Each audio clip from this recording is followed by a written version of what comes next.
The flu season is upon us. Which type will we worry about this year? And what kind of shots will we be told to take? Remember the swine flu scare of 1976? That was the year the U.S. government told us all that swine flu could turn out to be a killer that could spread across the nation. And Washington decided that every man, woman, and child in the nation should get a shot to prevent a nationwide outbreak, a pandemic. Well, 46 million of us obediently took the shot. And now 4,000 Americans are claiming damages from Uncle Sam amounting to $3.5 billion because of what happened when they took that shot. By far the greatest number of the claims, 2/3 of them, are for neurological damage or even death, allegedly triggered by the flu shot. We pick up the story back in 1976 when the threat posed by the swine flu virus seemed very real indeed. This virus was the cause of a pandemic in 1918 and 1919 that resulted in over 500,000 deaths in the United States, as well as 20 million deaths around the world. See how easy it is to... Thus, the U.S. government's publicity machine was cranked into action to urge all America to protect itself against the swine flu menace. Influenza is serious business. During major flu epidemics, millions of people are sick and thousands die. Well, this year you can get protection. The vaccines are safe, easy to take, and they can protect you against flu. So roll up your sleeve. Protect yourself. One of those who did roll up her sleeve was Judy Roberts. She was perfectly healthy, an active woman, when in November of 1976, she took her shot. 2 weeks later, she says, she began to feel a numbness starting up her legs. I joked about it at that time. I said I'll be numb to the knees by Friday if this keeps up. By the following week, I was totally paralyzed. So completely paralyzed, in fact, that they had to operate on her to enable her to breathe. And for 6 months, Judy Roberts was a quadriplegic. The diagnosis? A neurological disorder called Guillain-Barré syndrome, GBS for short. These neurological diseases are little understood. They affect people in different ways.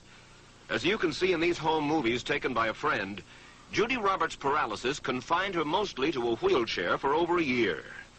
But this disease can even kill. Indeed, there are 300 claims now pending from the families of GBS victims who died, allegedly as a result of the swine flu shot.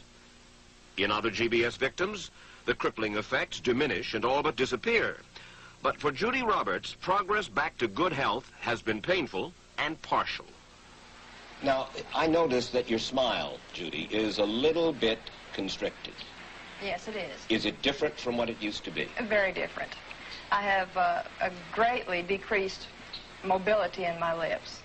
And I can't drink through a straw on the right-hand side. I can't blow out birthday candles. I don't whistle anymore, for which my husband is grateful. It may be a little difficult for you to answer this question, but have you recovered as much as you are going to recover? Yes, this is it. So you will now have a legacy of braces on your legs for the rest of your life? Yes, the weakness in my hands will stay and the leg braces will stay. So Judy Roberts and her husband have filed a claim against the U.S. government. They're asking $12 million, though they don't expect to get nearly that much. Judy, why did you take the flu shot? I'd never taken any other flu shots, but I felt like this was going to be a major epidemic. And the only way to prevent a major epidemic of a really deadly variety of flu was for everybody to be immunized. Where did this so-called deadly variety of flu, where did it first hit back in 1976? It began right here at Fort Dix in New Jersey in January of that year when a number of recruits began to complain of respiratory ailments, something like the common cold. An Army doctor here sent samples of their throat cultures to the New Jersey Public Health Lab to find out just what kind of bug was going around here. One of those samples was from a Private David Lewis who had left his sickbed to go on a forced march. Private Lewis had collapsed on that march, and his sergeant had revived him by mouth-to-mouth resuscitation. But the sergeant showed no signs of illness. A few days later, Private Lewis died. If this disease is so potentially fatal that it's going to kill a young, healthy man, a middle-aged school teacher doesn't have a prayer. The New Jersey lab identified most of those soldiers' throat cultures as the normal kind of flu virus going around that year, but they could not make out what kind of virus was in the culture from the dead soldier and from 4 others who were sick. So they sent those cultures to the Federal Center for Disease Control in Atlanta, Georgia for further study. A few days later, they got the verdict: swine flu. But that much publicized outbreak of swine flu at Fort Dix involved only Private Lewis, who died, and those 4 other soldiers who recovered completely without the swine flu shot. If I had known at that time that the boy had been in a sick bed, got up, went out on a forced march, and then collapsed and died, I would never have taken the shot.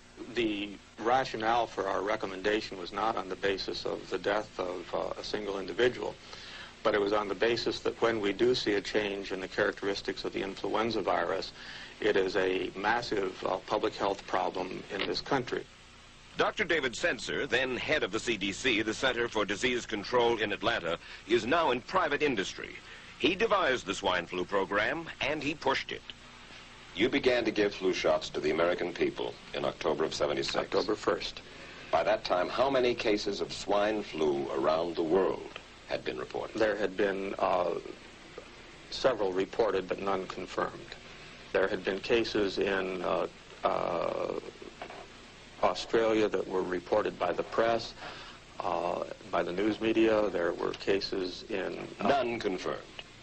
Did you ever uncover any other outbreaks of swine flu anywhere in the world?